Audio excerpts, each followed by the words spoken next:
General of the Chama cha Mapinduzi of Tanzania go to Nairobi and also to South Sudan. The aim of their visit there is to speak to President Salva Kiir of South Sudan and also the ruling SPLM's Politburo, because what they said during meetings in Tanzania, in Nairobi, and also in Addis Ababa, Ethiopia, is that if South Sudan is to be reunited or the fighting is to stop, then the political party, the ruling Sudanese People's Liberation Movement, must be reunited first, because fighting started in infighting in SPLM, and that is what now erupted into a full-blown civil war. So that is what you'll be coming to push, that to see that the reunification agreement is working before moving again to Addis Ababa to have the talks revisited. Sarah, we know that South African Deputy President Cyril Ramaphosa is expected to join the meeting. What exactly will be his role? Do you know?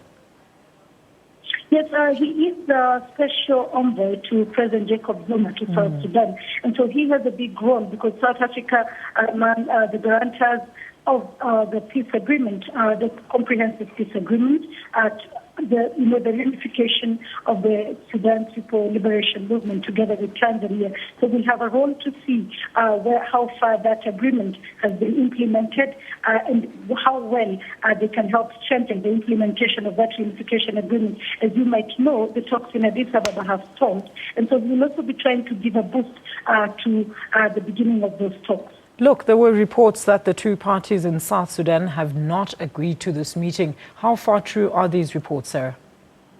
Well, we understand it's true that they have said, both sides have said that they will not be joining the talks expected to begin soon in Addis Ababa. And so we'll probably be coming to try and see if we can also convince them to get back on the negotiation table. During Secretary of State Kerry's visit to East Africa, to Kenya, about 2 weeks ago, he said clearly that the world was getting tired with South Sudan's leadership, lack of leadership. He said that everybody was disappointed that a country that has so much potential and promise has wasted so much time in civil war that has claimed almost 10,000 lives and has had about 1 million people displaced to neighboring Kenya, Ethiopia, and Uganda. Sarah, before I let you go, how long will this meeting last? The meeting begins tonight when Deputy President Ramaphosa gets to Nairobi. Tomorrow we will move to Juba, where we will be there and we will give you reports of what happens there. And he will only leave there on the 3rd. So meaning it's an intense meeting, and it's almost, the last push. Because, like I said, everybody says they're getting tired. They want to start, pushing for sanctions.